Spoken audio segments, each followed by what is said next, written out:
সচরাচর আমরা ট্যাংরা মাছ কখনো কচুরমুখী দিয়ে খাওয়া হয় না। কচুরমুখী বেশিরভাগই চিংড়ি মাছ আর ইলিশ মাছ দিয়েই খাওয়া হয়। তো আজকে আমি ট্যাংরা মাছ কচুরমুখী দিয়ে কিভাবে রান্না করে সেটাই দেখাবো। মাছগুলো সুন্দর মশলা মেখে রেখেছি। কচুরমুখীগুলো এখানে সুন্দর করে ধুয়ে রেখেছি কেটে।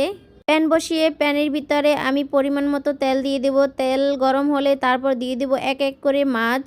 ওই যদি নতুন থাকে অবশ্যই একটু লবণ দিয়ে নেবেন। তারপর মাছগুলো দেবেন, সুন্দর করে এরকম উঠবে।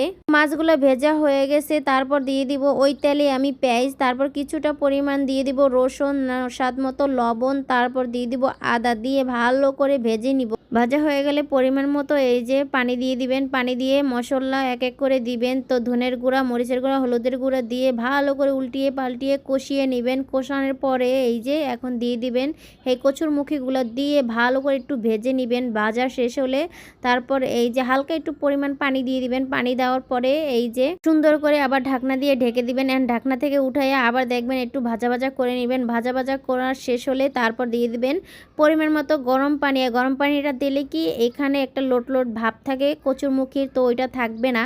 তো এইখানে আমি আবার মাছগুলো সব দিয়ে দিয়েছি, সুন্দর করে এক এক করে দিয়ে ঢেকে দিয়েছি। ঢেকে দেওয়ার পরে এই যে আমি কিছুটা কাঁচামরিচ দিয়ে দিলাম। তো কাঁচামরিচ দেওয়ার পরে এই যে আমার মাখা মাখা হয়ে আসছে, তো এখন আমি দিয়ে দিব এই পাতা। দেওয়ার পরে এই যে আমার লুকটা কেমন হয়েছে।